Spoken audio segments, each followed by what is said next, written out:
നമസ്കാരം. Raf talk ഫുട്ബോളിലേക്ക് ഏവർക്കും സ്വാഗതം.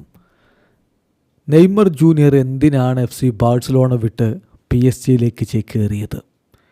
അന്നത്തെ നാളുകളിൽ വ്യാപകമായി പ്രചരിച്ച വാക്കുകൾ മെസ്സിയുടെ നിഴലായി നിൽക്കാൻ നെയ്മർക്ക് താല്പര്യമില്ല, അദ്ദേഹത്തിന് ലോകത്ത് നമ്പർ 1 പ്ലെയറായിട്ട് സെപ്പറേറ്റ് നിന്ന് കളിച്ച് പൊരുതി കാണിച്ചു കൊടുക്കണം, അങ്ങനെ നമ്പർ 1 ആവാൻ വേണ്ടി നെയ്മർ പോയതാണ് എന്ന് പലരും പ്രചരിപ്പിച്ചിരുന്നല്ലോ. എന്നാൽ നെയ്മർ ജൂനിയർ ആ കാര്യങ്ങൾ ഇപ്പോൾ തുറന്നു പറയുകയാണ്. എന്തിനു പോവാൻ നിൽക്കുമ്പോൾ മെസ്സി വന്നിട്ട് എന്താണ് പറഞ്ഞത്, എന്തായിരുന്നു ആ പോക്കിന് പുറകിലെ കാരണം? നെയ്മർ ജൂനിയർ എല്ലാം തുറന്നു പറയുകയാണ്. റൊമാരിയോയുമായിട്ട് ഒരു പോഡ്കാസ്റ്റിൽ അദ്ദേഹം സംസാരിക്കുന്നു. റൊമാരിയോയുടെ പോഡ്കാസ്റ്റിൽ അതിഥിയായി എത്തിയതാണ് നെയ്മർ ജൂനിയർ. അപ്പോൾ അതിൽ കൃത്യമായിട്ട് റൊമാരിയോയുടെ ചോദ്യങ്ങളൊക്കെ സ്ട്രൈറ്റ് ആയിരുന്നു. അതാണ് ഈ പോഡ്കാസ്റ്റിനെ വ്യത്യസ്തമാക്കുന്നത്. റൊമാരിയോ ചോദിക്കുന്നു, പാരീസ് സെന്റ് ജർമ്മനിലേക്ക് പോകുമ്പോൾ നിങ്ങൾ വിചാരിച്ചില്ലേ ബെസ്റ്റ് ഇൻ ദി വേൾഡായി മാറാമെന്ന്, ലോകത്തെ ബെസ്റ്റായി മാറാമെന്ന് വിചാരിച്ചിട്ടല്ലേ നിങ്ങൾ PSG പോയത്? അതാണ് ചോദ്യം. മറുപടി, ഹോണസ്റ്റ്ലി സത്യസന്ധമായിട്ട് ഞാൻ പറയട്ടെ, അങ്ങനെ ബാഴ്സലോണ വിട്ടുപോയി വേൾഡിൽ ബെസ്റ്റ് ആകാമെന്ന് ഞാൻ ഒരിക്കലും ചിന്തിച്ചിട്ടില്ല. അവിടെ നിന്ന് പോയാൽ വേൾഡിൽ ബെസ്റ്റ് ആകാമെന്ന് ഞാൻ ഒരിക്കലും ചിന്തിച്ചിട്ടില്ല. എൻ്റെ ബാഴ്സലോണയിൽ അവസാന ആഴ്ചകൾ വരെ മെസ്സി എന്നോട് സംസാരിക്കുന്നുണ്ടായിരുന്നു. അദ്ദേഹം എന്നോട് പറഞ്ഞു, നീ എന്തിനാ പോകുന്നത്? അത് നിനക്ക് ബെസ്റ്റ് ഇൻ ദി വേൾഡ് ആവാനാണോ? അങ്ങനെയാണെങ്കിൽ നിന്നെ ഞാൻ ലോകത്തെ ഏറ്റവും ബെസ്റ്റാക്കി തരാം. അദ്ദേഹം എന്നോട് പറഞ്ഞതാ. അപ്പോൾ ഞാൻ അദ്ദേഹത്തോട് പറഞ്ഞ മറുപടി, നോ, അതല്ല റീസൺ.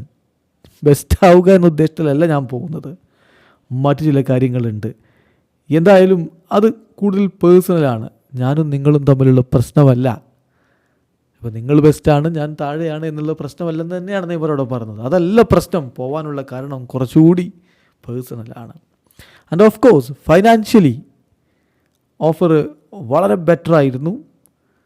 അത് ബാഴ്സലോണയിൽ എനിക്ക് കിട്ടുന്നതിനേക്കാൾ വലിയ തുകയുണ്ടായിരുന്നു.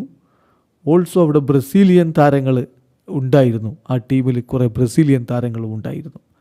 എനിക്ക് ടിയാഗോ സിൽവ, ഡാനി ആൽവസ്, അദ്ദേഹം ആ സമയത്ത് അവിടെ സൈൻ ചെയ്തിട്ടുണ്ടായിരുന്നു. അദ്ദേഹം മാർക്കിനോസ്, ലൂക്കാസ്, അവരൊക്കെ അവിടെ ഉണ്ടായിരുന്നു. അവരൊക്കെ എൻ്റെ ഫ്രണ്ട്സായിരുന്നു. അവരുടെ കൂടെ കളിക്കണമെന്ന് എനിക്ക് താല്പര്യമുണ്ടായിരുന്നു. പിന്നെ ഞാൻ എന്നോട് തന്നെ പറഞ്ഞു, എനിക്ക് എൻ്റെ തൊട്ടരികിൽ കുറച്ച് ബ്രസീലിയൻസ് ഉണ്ടാകണമെന്ന്. കാരണം ബാഴ്സലോണയിൽ ആ സമയത്ത് വേറെ ബ്രസീലിയൻസ് അധികം ഉണ്ടായിരുന്നില്ല എന്നതാണ് യാഥാർത്ഥ്യം. ഞാൻ പറഞ്ഞു, ഞാൻ അവിടെ പോകുന്നു. ഞാൻ മെസ്സിയോട് പറഞ്ഞു, ഞാൻ അവിടെ പോകുന്നു. ഞാനൊരു അവസരം ലഭിക്കുമോ, ഒരു പുതിയൊരു ചാൻസ് എടുക്കാൻ വേണ്ടി പോവുകയാണ്.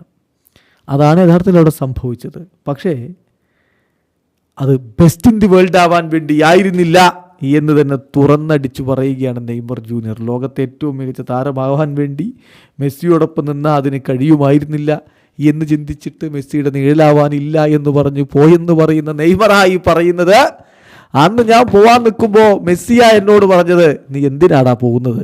ഞാനിവിടെ ഇല്ലേ, നിനക്ക് ലോകത്തെ ബെസ്റ്റ് താരമാവണമോ, നിന്നെ ഞാൻ നമ്പർ 1 ആക്കില്ലേ എന്ന്. അപ്പോൾ അതല്ലായിരുന്നു കാര്യം.